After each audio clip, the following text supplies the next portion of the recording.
I'm going to get us started because we have a packed program for our hour that we are together. So welcome. Thank you all for coming to this conversation about tech policy for a just future, AI, racial equity, and democracy, which we at the law school's Edley Center on Law and Democracy are delighted to co-sponsor with Berkeley's Goldman School of Public Policy.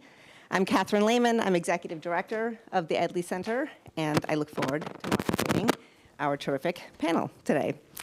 Just to say, in the true spirit of democracy, we hope and expect that you all will be active participants in the conversation, and that means I hope that you will write down on note cards passed around at the start and continuing to be passed around any questions that you have for our spectacular panelists, and the staff will give those to us, and then I will incorporate them in the Q&A, which will be about halfway through, so start with your questions now, and recognize this is your chance to be participatory in this democracy conversation also. We'll start the conversation with a presentation from Professor Spencer Overton, who will be drawing from his forthcoming article, Ethnonationalism by Algorithm. Professor Overton directs the George Washington University School of Law Multiracial Democracy Project. And in addition, he is the Patricia Roberts Harris Research Professor of Law at GWU. And he's written the book with the provocative title, Stealing Democracy, The New Politics of Voter Suppression, in addition to many articles exploring the intersections of race and democracy, including as particularly relevant here, overcoming racial harms to democracy from artificial intelligence. Following his presentation, I will moderate a discussion on technology, racial justice, and democratic governance with Professor Overton and with Larry Norden, who is at the moment a lecturer here at Berkeley Law and also a democracy policy fellow at the Goldman School. And when he's not with us, which he should always be with us, he is vice president of the Elections and Government Program at the Brennan Center for Justice at NYU School of Law. And in 2024, he served on Aspen Digital's AI Elections Advisory Council, and he currently serves on the U.S. Election Assistance Commission's Board of Advisors. So without more, please join me in warmly welcoming both of our speakers and listening to Spencer Overton. Thank you so much, Catherine. So good afternoon, everyone. It's great to be here with you all. Honored to be here with two good friends and civil rights leaders in terms of Larry Norden and Catherine Lhamon. Just a quick note on Catherine. You all already probably know this, but I mean, she is really a superstar nationally and internationally here. I was just meeting with your dean earlier today, and he was, you know, right after the election, reaching out to her, excited.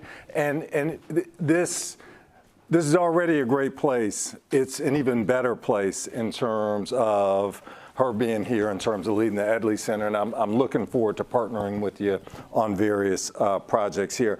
Also appreciative of the great folks at Goldman School of Public Policy here. Goldman, thank you. You know, David Wilson has been a friend for a long time, and just really appreciate your all's leadership and help in terms of this. Finally, just before I get started, really, I got just a personal matter. Chris Edley, he was a friend, he was a mentor. He really embodied who I wanted to be as like an academic, civil rights leader, and a policy person. That was his combination, and I looked up to it. You know, I took over the Joint Center, which is America's Black think tank. His father actually helped start it when his father was at the Ford Foundation, gave the initial grant for this organization. And when I came out here, whenever I'd come out here, I'd meet with Chris regularly to basically talk about how do we rebuild this organization and bring it to the present. And he's just a great friend. I miss him deeply. I'm so glad this center bears his name, and you know, just has so much respect for both Chris and Maria, and so great to be here. So now, we talked about Ethnonationalism by Algorithm, the working title of the piece that I'm working on. It argues that AI is not simply a technical domain, but has become a central front in the political contest over the meaning of American identity, American democracy. In part one of the paper, I trace how ethnonationalism has shaped U.S. law and policy and how the second Trump administration has revived and extended this legacy. Now, what do I mean when I say ethnonationalism, right? I mean a political ideology that reserves democracy for members of a dominant racial, ethnic, or cultural group while attempting to either exclude or assimilate others. From the founding, ethnonationalism has shaped American law. We know, Constitution protected slavery. The Naturalization Act of 1790 limited naturalized citizenship to, quote, free white persons, end of quote, thereby gerrymandering our population to create racial democratic majorities that persist to this day. The federal government subsidized conquest and erasure of native languages, religion, culture, sanctioned Asian exclusion through immigration laws and alien land laws. My argument is that in the 1960s, we started to shift to become a truly multiracial democracy. We all know in terms of the Voting Rights Act, in terms of opening doors, but I think just as important was the Immigration and Nationality Act of 1965 that prohibited discrimination and racial discrimination in immigration here. Back then in 1960, or in the 60s, let's say, people of color made up about 15% of the population. Nationally, they're over 40% today, a large part due to that law. House has changed. Back in 1960, U.S. House was 3% people of color. Now it is 28%. But there has been a backlash. And this backlash, I don't think it's just uniquely American. If you go to places in terms of Europe, Brazil, India even, right? There is a nativism that exists here in the United States. We see a backlash in terms of some Americans believing they have lost a power status here. And my argument is that the Trump administration has embraced this and taken this backlash to a new level in terms of policy prescription. So in just 6 months, it's eliminated chief diversity officer positions, eliminated equity action plans in the government, eliminated equity-related grants and contracts across federal agencies. It's dismantled or defunded the Minority Business Development Agency, EPA's Office of Environmental Justice, and the Digital Equity Broadband Program. It directed the Smithsonian, the National Park Service, to strip exhibits that acknowledge the histories of slavery, indigenous dispossession, systemic racism, framing such narratives as divisive and anti-American. It's ordered the restoration of Confederate monuments, renamed military bases back to their Confederate designations, and mandated patriotic education in federally funded schools and teacher training programs, while banning what it labels as, quote, discriminatory equity ideology, end of quote. It revoked longstanding requirements that agencies provide language access to individuals with limited English proficiency, and asserted that English, for the first time on the federal level, pronounced English was the nation's sole official language here. On immigration, it sought to reinterpret the 14th Amendment to deny birthright citizenship to many children of non-citizens, and it suspended the admission of refugees. In the last couple of years, 95% of refugees come from Africa, Asia, and Latin America.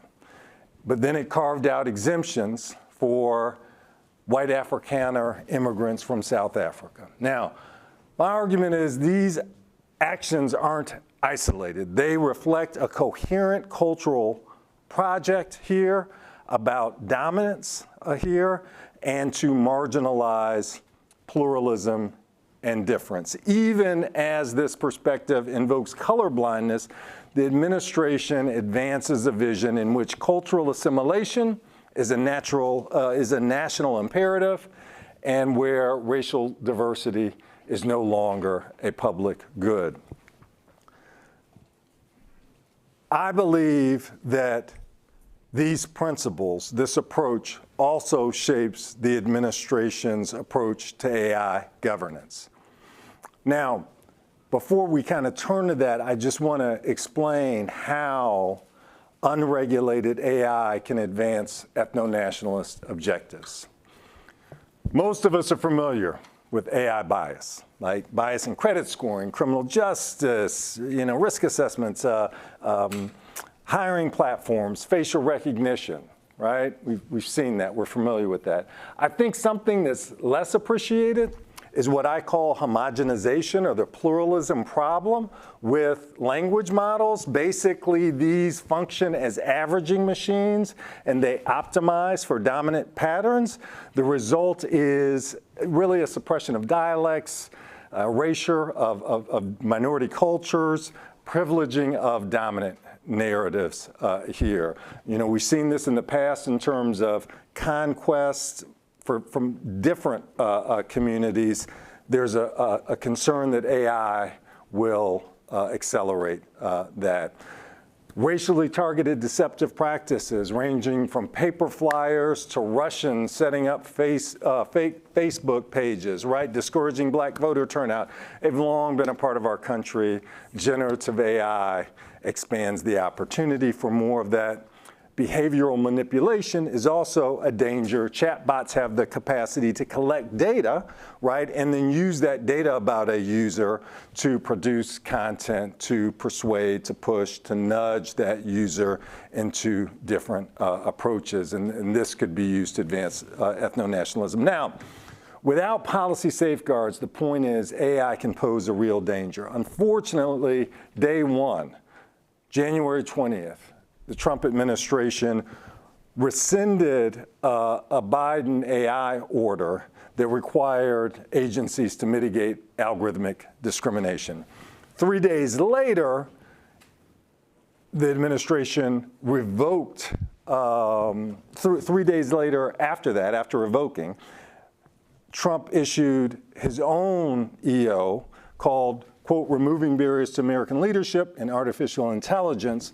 So rather than kind of replacing the prior framework, it just repudiated it entirely. It declared America's priority to be sustaining America's global AI dominance and instructed agencies to eliminate any safeguards that might slow down development. So it made no reference to discrimination, equity, civil rights. It cast fairness requirements as, quote, ideological bias that was an obstacle to innovation. 6 months later, came out with a couple more pronouncements, 2 more big documents. One was an AI action plan, and it proposed withholding federal funding from states with burdensome AI regulation. So in practice, this could disqualify states like California and Colorado from federal funds merely for enforcing their state laws against AI bias, right? Just as telling are the omissions, plan makes no mention of language access, despite AI's potential to provide for real-time translation to, over 27 million people who live in the United States who are limited in their English proficiency. Half of those people are US citizens, and about 8 million people are voting age US citizens who are limited in their English proficiency. The AI plan does not acknowledge algorithmic discrimination at all. In fact, the word discrimination is absent. There was a second document released at that same time called, quote, Preventing Woke AI in the Federal Government. Does even more work, and basically explicitly condemns diversity, equity, and inclusion as an existential threat to trustworthy AI, kind of the background story. So much policy is driven by stories, right? So Google had some problems. Basically, their image tool that identified images and labeled them, doing things like labeling black people as gorillas, right? Or they had an issue where you put in white girls and on a search and some young children come up, you put in black girls and pornographic images come up. They recognized that they had a problem. And so they engaged in fine tuning in terms of their AI. Back then it was BART, now it's called Gemini here, right? So they did that. As a result, the AI created an image of George Washington that was, looked like a Hamilton, the play Hamilton, George Washington. It was a black George Washington. And some people were up in arms about AI misleading the past and this is a huge problem, and this is a problem with woke AI. Now, let's just put aside that the tool was immediately disabled and was fixed, so it wouldn't happen again. Let's put all that aside. But that necessitated this pronouncement in this EO that said, if you fine-tune your AI to reduce bias, the federal government won't buy it. It's basically a procurement piece that prevents innovation, prevents people from trying to improve and trying to make AI better and stronger here.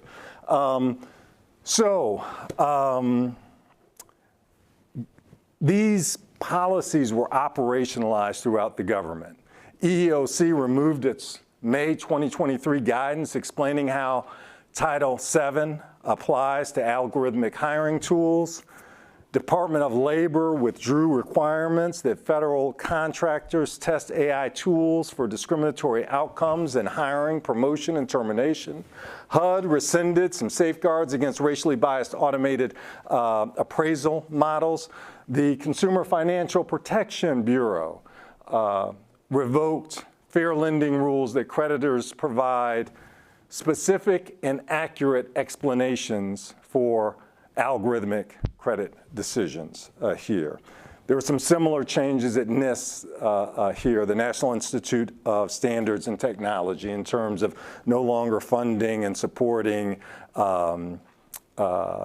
research disaggregated by race, et cetera here. So cumulative effect is profound. There's a lot more that's there. And this shift, it's not even a shift against like Biden. It's like a huge shift from Trump 1. Trump 1 at least acknowledged civil rights in terms of its AI policy and bias here. So to address these problems, I propose an equitable AI in government act. I'm not going to get that much into it. Basically, it prevents government from using facial recognition technologies unless it's been proved as non-discriminatory, prohibits government from using AI for behavioral manipulation, and apply some heightened standards to high-risk uses of AI in healthcare, credit, law enforcement, voting, et cetera. So now, just in closing, I think we've got to realize that, yeah, we're living through this moment of incredible technological transformation. That's absolutely right? But also profound demographic change. Ethnonationalism is one path. Belonging is narrowly defined, and using AI as a tool of exclusion is on the table. But there's another path that's possible. It's a path that embraces pluralism, ensures that new technologies reflect the full diversity of the American people. And I'd say that's the project of reimagining AI law as central to racially inclusive democracy. Thank you.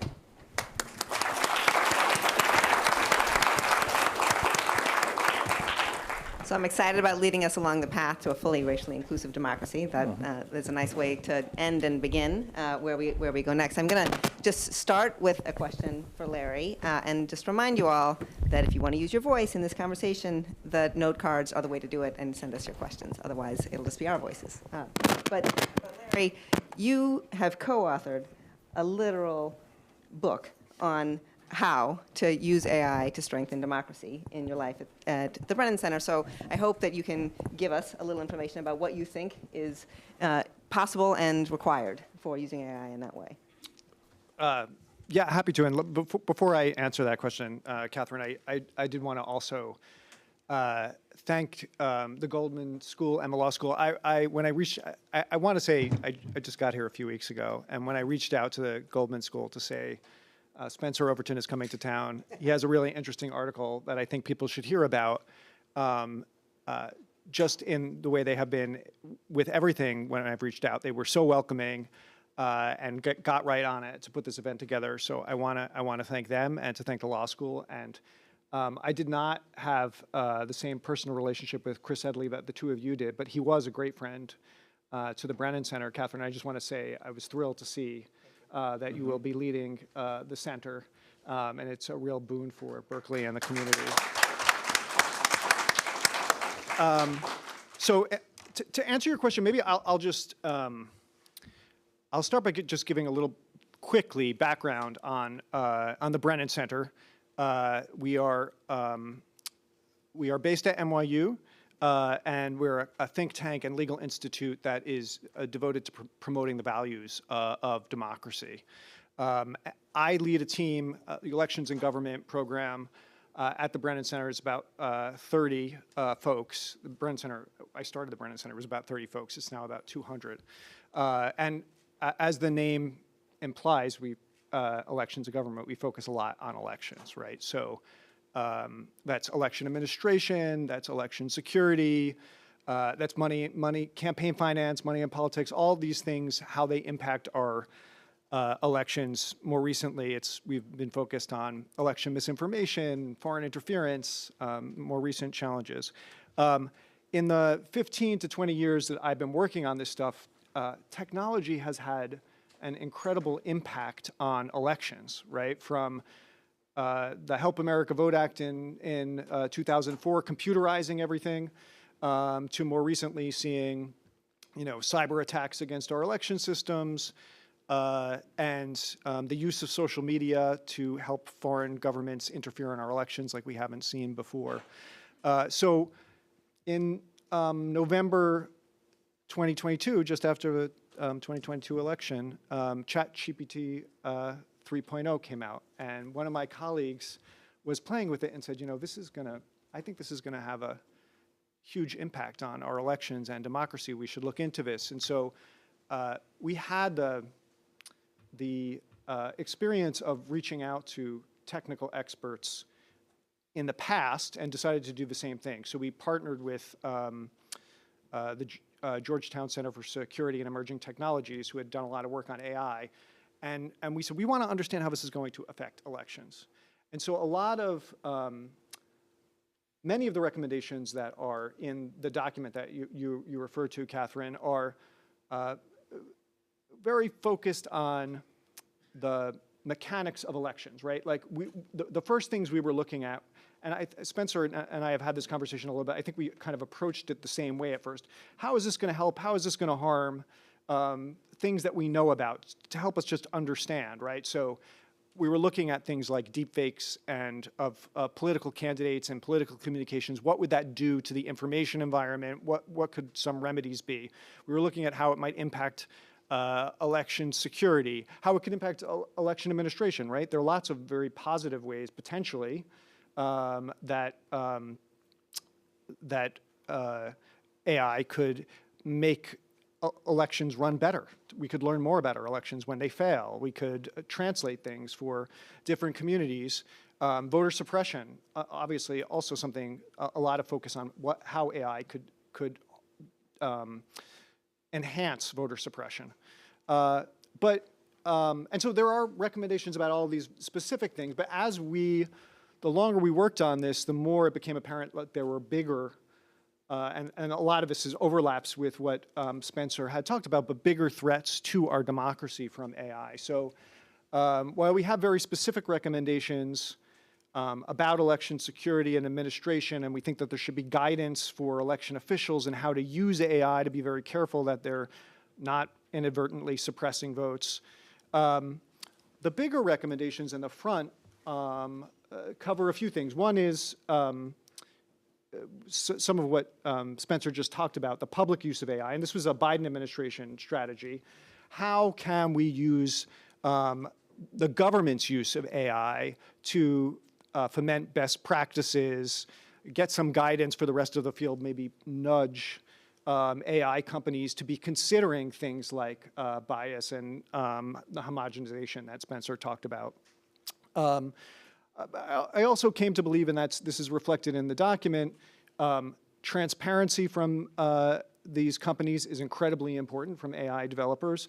What's going in, and Spencer, I think spoke very well about the impact of what's going in on what comes out, and having auditing of these systems to see the way they are disparately impacting communities. Accountability is a really big issue, and being able to hold companies accountable for harms that they should be anticipating, to have some kind of reasonable care. And I have come to believe that data privacy is critical in all of this. When Spencer talks about manipulation of people, a lot of that is only possible through the data that they are collecting. And we really do need to have comprehensive data privacy legislation passed in this country. So those are the kind of main areas that we covered. I will say, we wrote this report before the 2024 election. And so my views on what needs to happen have evolved since then, and I'm still working them out. But I am a little bit less certain that we want to be using federal agencies to be nudging, because I think actually, what Spencer is talking about, non-regulation, it's not, a lot of the things that he talked about that Trump has done or initially did, you might not be unusual for a Republican administration, certainly getting rid of all the Biden EOs, right? Like, that's kind of typical. It's gone a step further. It's not just non-regulation now. It is actively trying to push this ethno-nationalistic and authoritarian, and I think the two are quite linked, agenda. So not sure about that, but I think we need to be thinking about, maybe we need to start thinking about antitrust as a possible solution. And I'm still working all of these thoughts out. But alternative sources of information for people, one of the things that I'm very concerned about is just that it will impact not just rights, which is obviously a very big deal, but the way we all see the world, right? Social media has had a massive impact on the way we see the world. I think AI, it's going to be many-fold of that. And then I'll shut up because I know we have other questions, but I do think we also need to think about where this fits into how our democracy has been failing, and bigger structural democratic reforms, not just AI reforms. I think it's bigger than that.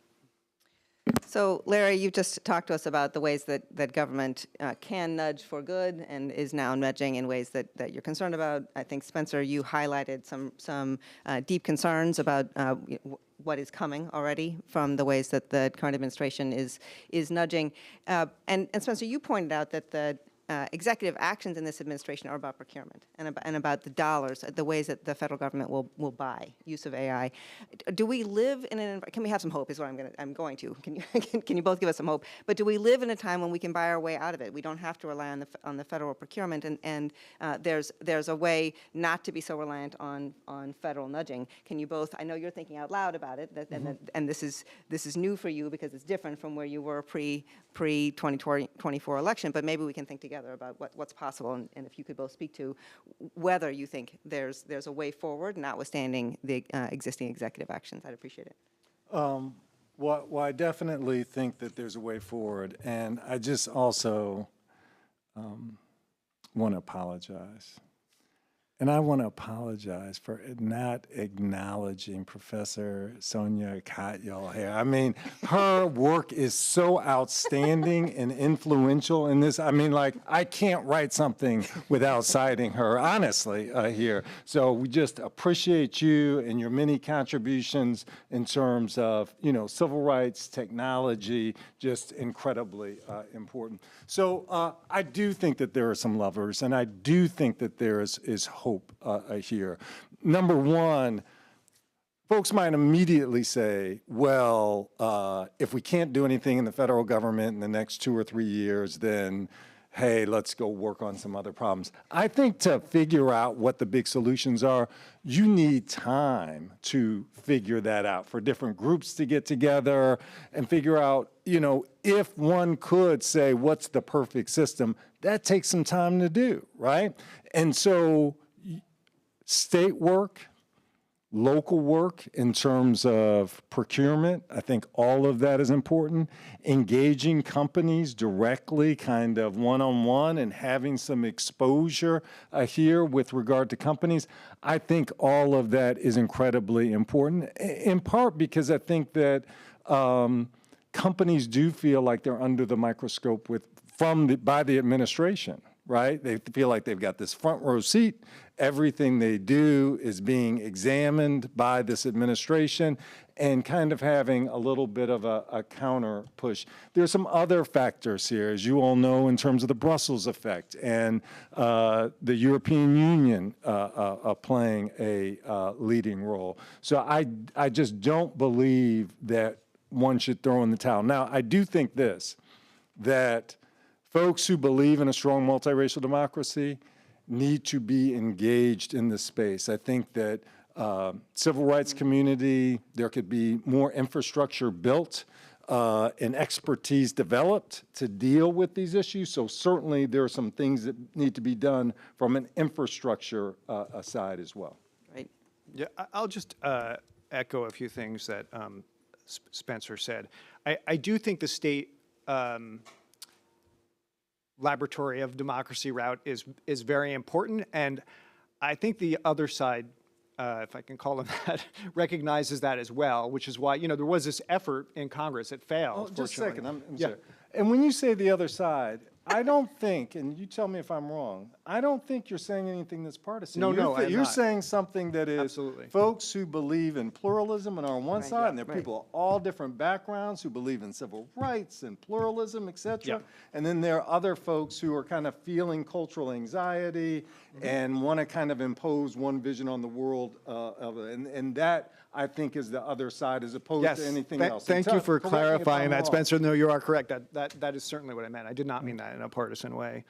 But there was this effort, and supported by a lot of the tech companies, to in Congress in the passage of the last budget to put a moratorium on the ability of states to pass or enforce any rules on AI, right? And there's been from the Trump administration this as well, right? A threat. I don't know that it necessarily has any teeth, but to withhold funds based on what they call overregulation of AI. So that's a critical fight. And advocates who worked in the space won it in Congress, but that's going to keep coming back. Clearly, I mean, the House passed it, Yes. right? And Yeah. then the Senate, they blocked it. And I don't think, you know, Ted Cruz has another idea around that is similar. So I think that's going to keep coming back. I agree on the engaging companies, something that's, having been in this space for a little while, seeing how companies move with the political winds, it can be dispiriting, but I think it's important to remember that, you know, wherever they seem to be now, with the right amount of pressure, they may move back. And, you know, it's a different example, but it's all related. The whole thing with taking Jimmy Kimmel off the air and the backlash is a very kind of similar thing. A lot of the AI companies going into 2024 and a lot of the social media companies were talking about how they wanted to make sure that they protect our elections. They had people that were hired in kind of with elections in their title. a lot of them have gotten rid of those positions since the election. There needs to be a pushback against that, right? The issues are the same, and there can't just be sticks from one side. So the public has a lot of power in all of this. And the last thing I just wanted to say, to echo what Spencer said, is I think too often the folks who work in what I would call like the democracy space and civil rights are too siloed. And technology and the media are so linked to democracy. And again, how we see the world, we haven't even talked about this, but whether we're surveilled. And I think there needs to be a better understanding of tech in particular, of AI. And I also think, because often it's just kind of missing from the conversation, and for folks who are working on AI, understanding the democratic implications of that is so important as well. Yes, okay. So when I was at the Joint Center, I had a little tension with some of my staff members, right? Some of them didn't want to work with companies because they felt like they're not really interested in us. They don't really care. They'll sell us down the river, right? I look at companies like government. Like government, you're trying to influence and get government to do the right thing. Companies, I think it's the same thing. If you look at just the Fortune 500 and their contribution to the GDP, it's much more significant than the federal budget here. And they just have so much power in terms of shaping our lives, whether it's as consumers or employees or whatever. So I just would urge people, whatever their politics are, no matter how kind of left or right you are, I just think companies are an important part of this conversation, and they are ignored to the peril of folks who are committed to multiracial democracy. Okay, so I'm going to pick up on that with both of your comments on some questions from the audience, and I love they're coming in fast and furious, so I'm going to start asking them a couple at a time, I think, to make sure we have time for all of them. But someone noted that President Trump recently organized a dinner with big tech CEOs at the White House, and asks if that could be a threat to democracy. And so, following on your last comments, I'd like to hear what you think about that. And Larry, you were talking about nudging companies, and Yeah. certainly well, don't answer yet, because I have another question too. But certainly the president's interested in nudging companies. And then another question is, and I hope you all know what this means, but how is ethnonationalism different from Jim Code as proposed by Ruha Benjamin? So, As proposed, sorry. by Ruha Benjamin, the person who Why don't you answer the first question? Yeah. okay, you Sounds talk. good. So yeah, I mean, absolutely. I think that's a threat to democracy. The way I think about some of the unique factors that got us to this moment, I think there are three things that make it particularly difficult. One is the power of the presidency right now, and in large measure, that's what the Supreme Court has given the presidency very recently, and kind of putting our checks and balances totally out of whack. And part of it is just we have a president right now who has broken all norms, is incredibly transactional, and I think that's going to be difficult to put that genie back in the bottle. So that's one thing. The second is just the incredible corruption, particularly in that office, in a way that we haven't seen probably ever. And again, Supreme Court, I would say, Citizens United, many other decisions, it has a lot of responsibility for that. And then the third is the outsized power right now of tech companies and a few oligarchs. And that combination is combustible, I think, and is extremely dangerous for a democracy. And part of that is income inequality. It goes and wealth inequality, but I think it goes beyond that. But I think it is extremely dangerous that right now you have an executive branch that can use its power over these massive corporations, and that in fact, some of those tech leaders, if not sympathetic, and some of them may be to this ethno-nationalist product, they control so much, or at least have indicated that they're willing to play this game, where to be pressured for certain results. And I want to make one more point, which is, and this was not, Spencer didn't really, I think you didn't cover this in your article, and I don't know if it's because it was too speculative, but David Karpf had a piece in The Atlantic yesterday where he made the point that what is particularly dangerous about having so much power in a small number of people, these AI companies, social media companies, is not just their ability to shape how we see the world, but their ability to surveil us, right? Mm-hmm. So it's not just manipulation. And when if those individuals are especially close to a presidential administration that has shown itself to be corrupt and to want to go after political enemies, that is also a very scary combination in terms of the ability to surveil and crack down on political opponents. Mm-hmm. And I think also that does not only scare people who are in the U.S., I think it scares people mm-hmm. around the world. So when we talk about global AI dominance, I don't know that we're doing ourselves any favor, because I think that people want some digital sovereignty. I think they want their culture protected, and I think they feel as though, frankly, we're on the take, because these are our companies, and so we'll do whatever to make them dominant and not regulate them, et cetera. So Ruha Benjamin, the new Jim Code here, or what she calls Jim Code, I think I'm very inspired by her work here.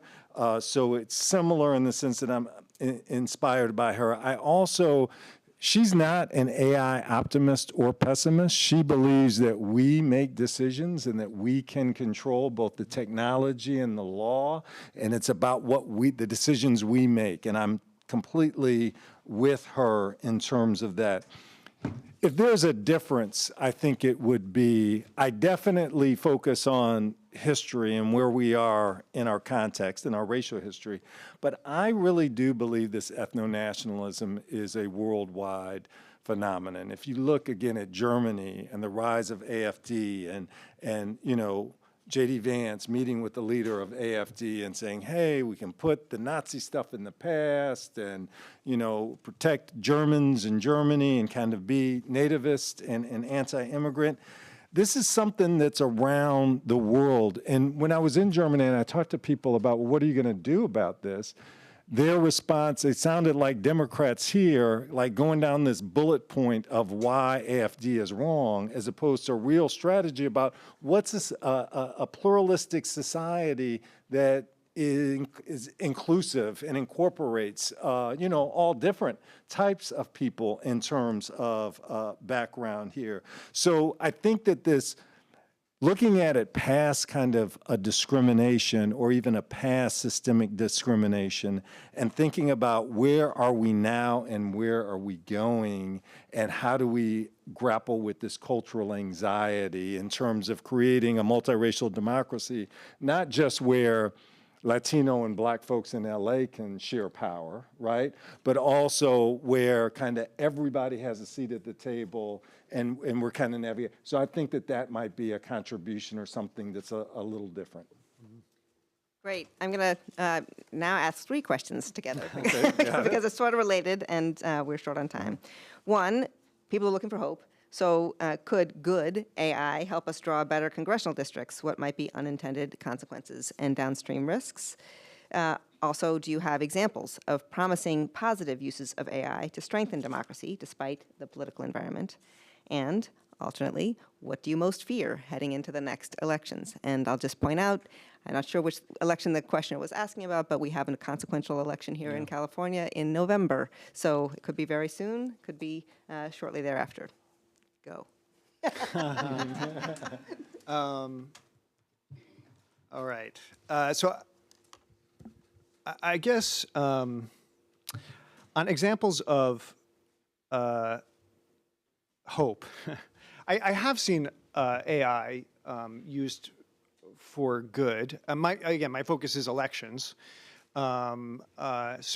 Particularly in the space of election administration, I think there's a lot of promise there.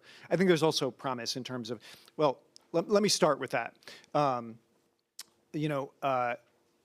Spencer talked about the ability to reach non-English speakers in the United States. AI, there's tremendous promise there, right?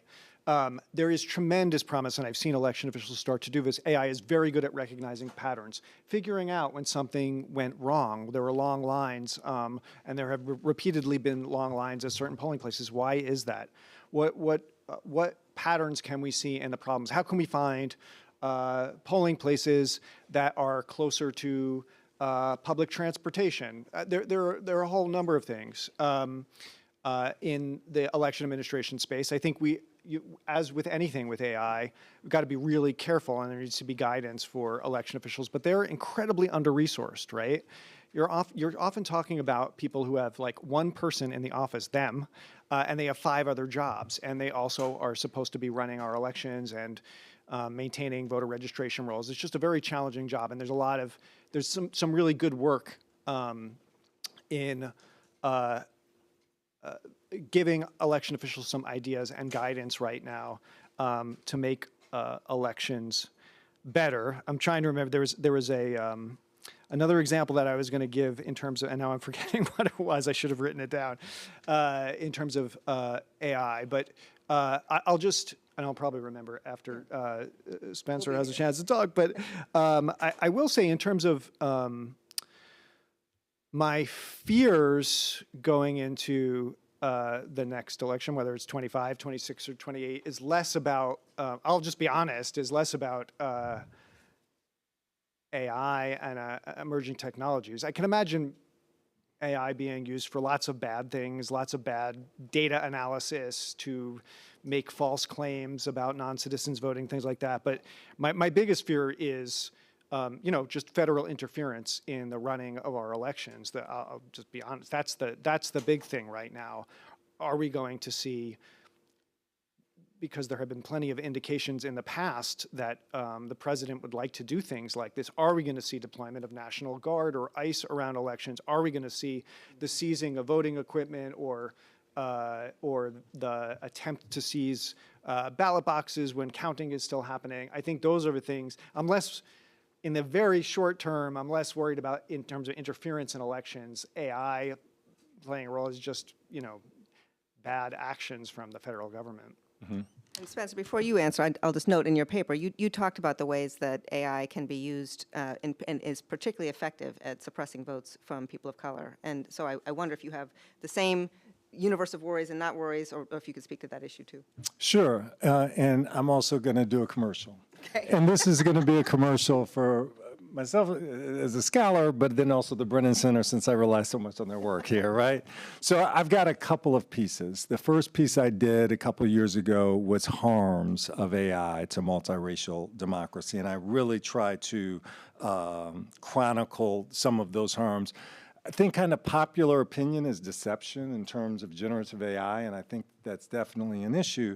But there are other issues. We've talked about kind of, in 400 counties in the United States, people of color are in the majority, right?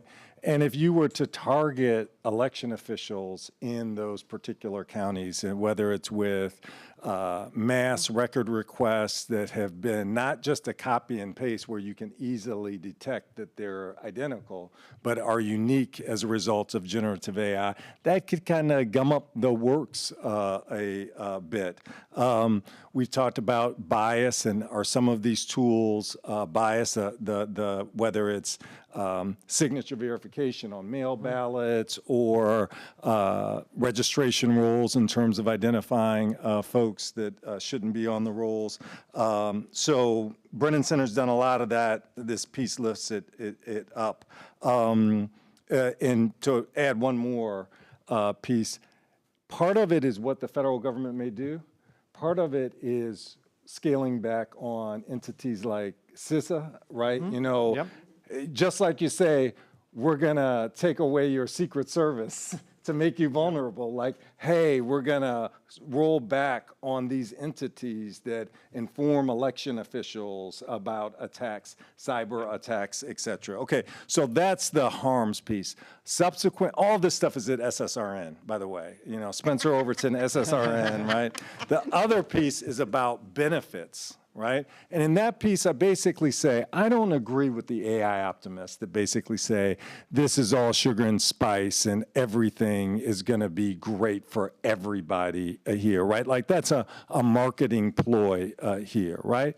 But I'm not in the camp of the AI pessimists who say every application is bad. There are some that are good, and folks who want to see an inclusive society, they disadvantage themselves and their cause if they ignore these benefits. So when we talk about community mobilization and we talk about, you know, generating content and sentiment analysis and those people who don't respond to polls who are in your membership base and kind of figuring out where they are. You know, there are a lot of language assistance you mentioned, you know, audits after elections by election officials who often, administrators who don't have time to do the audits. A lot of that is chronicled in that piece. So there are definitely good and bad applications. Yeah, I did remember what I was going to say. I'll just add that we do have examples, and I assigned a reading to my class, my last class, where AI has been used to help mobilize people and to help them understand some really complicated political issues, right? So in Kenya, there was like a finance bill that impacted everybody. It was really complicated, and activists were able to use AI to help people understand how the different provisions in that bill would impact their personal finances, and also who was benefiting, and to communicate with each other. And it, you know, it reminded me very much of like the hope around social media and the Arab Spring. We had somebody in the first class that I had who worked in trust and safety for Facebook and talked about how when he came to Facebook to do this work, it was just after the Arab Spring, and he thought this is going to be the great organizing tool. It can help be an equalizer. And I think AI has a lot of that potential too, right? People have a really hard time. Our bureaucracy can be so challenging. Our legal system can be so challenging. There's a lot of potential for AI being an equalizer for folks. But it's not going to just happen. And these companies aren't, I mean, we saw from what happened with social media, frankly, that unless they are incentivized to make that a priority, it's going to fall by the wayside to other things like making money. So to circle back to a point that Spencer made earlier, that's why we can't just give up on these companies. I think we need to continue to have pressure on them to see democracy as a value that the public has, and if they're going to make money, they need to support democracy. And we're going to get to more questions, but it's certainly not inevitable. We have to consciously, you know, create these applications and deploy these applications, right? It's not inevitable is the first big piece. And then, you know, just quickly, in the private sector, I think we always think about people being cut as a result of AI here, like, oh, these extensive labor costs and, you know, people will be cut. I think the challenge in the nonprofit sector is one that is different. I don't think it is, we're not trying to make a profit. It's we've got finite resources and we can't do more with these finite resources. So if we can use these tools to do more with these finite resources, I think that's a good and that we should embrace it as opposed to fearing that it's going to lead to a lot of displacement in the nonprofit sector. Spoken like a true nonprofit leader. I love that. What more can we do? Okay, I'm going to ask the last three questions, and I hope you all will think also of this time as your chance to use your closing remarks because we're coming to an end. One is Marcus Dubber writes about the founding of the United States as a shift of police power down one level from the crown to the states. If the republic is built on repression, are its founding documents useful or a hindrance in the pursuit of an inclusive government? And Spencer, I know you actually spent quite a bit of time on that in the paper, so I'm hoping you can come back with that for us. And then the other two, just before I read the last two, I just want to say how amazing it is to be with these big brains up here on this dais and with the big brains in this room on this problem. So I really appreciate the way that all of us are in discussion for the now. These two are current neural network tech often produce untraceable output. You can't identify which node or step generates biased content. So is there a policy solution to this? I hope the answer is yes. And then last is, since AI applications are captive of the data they are fed, there's garbage in, garbage out, which systems do you identify as the best to keep the data from being a problem? Is there clean data toward bias? Is there a way of acknowledging bias, or is there something else? So I'm, again, looking forward to solutions. Yay. You can fix this for us. Spencer, you want to go first? Sure.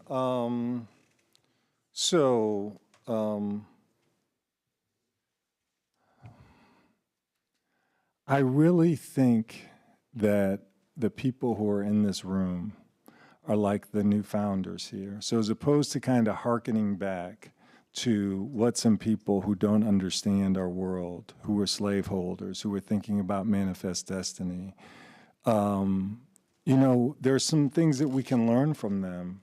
But I don't think we should be confined by them in terms of our imagination. The challenges that we talked about earlier that may be happening in Los Angeles in terms of how people share power are just not the same as the mercantile class and the agrarian class sharing power among kind of a narrow group of white males here, right? And so I think you all are going to come up with the solution, and it's not a silver bullet thing where I've got like a single answer to. It's the work of a career, right? I was talking yesterday about if Charles Hamilton Houston were here today, this is the stuff that he would be working on because he would feel like this is what will impact and shape this future country and world. In terms of policy solutions, I certainly recognize the difficulty of AI where, it's not some program where it's always going to come out with the same solution here, et cetera. That's one of the reasons I'm so nervous about retreat from disparate impact. There is not really intent in this context in terms of these machines. And disparate impact is one of the few tools we can determine what are the outputs and are they consistent with what we want to see here. And so I do think disparate impact is an important tool. And it's in jeopardy, not just from the Trump administration, but I think this court, the question is, what is it going to do moving forward in terms of disparate impact? With the bias issue in terms of data, I would simply say that I think one problem is data. I think there's a separate problem that's the pluralism problem in terms of the averaging here. I think with all of these things, there are two different things going on. One is there are technical questions. I'm not a technologist, but there are technical questions that we've got to get to the bottom of. But there are also, and Larry just did a reading on this, he signed a reading, these different concepts of fairness that are out there here. And we've, the very simple example is if you do a picture of CEOs, is that, portrait of various CEOs what the reality is right now? Or is it what it could be in terms of if you had a variety of CEOs here? So what is fairness? What are our goals? What are equality? Those are debates, and those are not just debates for technologists. Those are debates for lawyers. And since this is my last statement here, and the last thing I get to say here, and I may have mentioned this to some other folks, our leading export in this country, really right after the ratification of the Constitution from 1800 to 1860, it was over half of our exports was cotton. We displaced India and China as the world's leading producers of cotton, and like 40 to 45% of Great Britain's exports were textiles. So their economy was dependent on that. And it really made America, right? Our role as a global powerhouse is in part due to the origin story there, right? But there are some negative externalities from that, right? When we talk about chattel slavery, when we talk about displacing tribal nations from Georgia and Alabama and Mississippi to make way for these plantations and the Trail of Tears, right?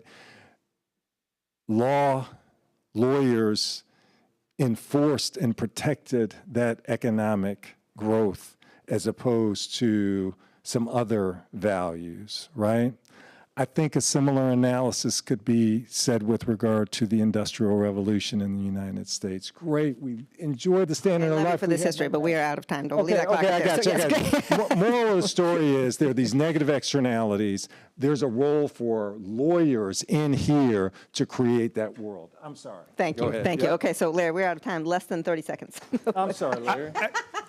I'll just say the United States has kind of always had this inherent conflict right back to its founding about who we are and what we are. And at the end of the day, I think this is a bigger fight, and it's really all of us when we're talking about tech policy, democracy. It's an information war, and it's a fight over who we are as a country.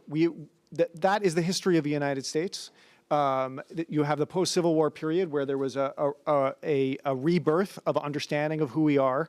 You had the 1920s, very nativistic period, and it was followed by, World War II and a vast change in the decades that followed into an understanding of our country as a multiracial democracy, and what I would say is the more hopeful vision of the United States.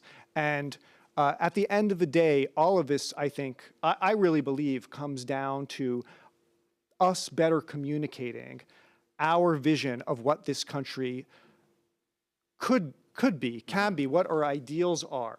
Not to say it's all a myth, but to say there are many profound words from our founding fathers and others that that should guide us. To be a multiracial democracy, to be a place for equal justice, to be a country of the rule of law, and we need to be making that case. And that actually really fits into the entire fight, whether we're talking about AI and ethnonationalism or just what kind of a democracy we are. So thank you to my terrific guests, and thank you to all of you for coming, and let's move forward in this fight. Okay.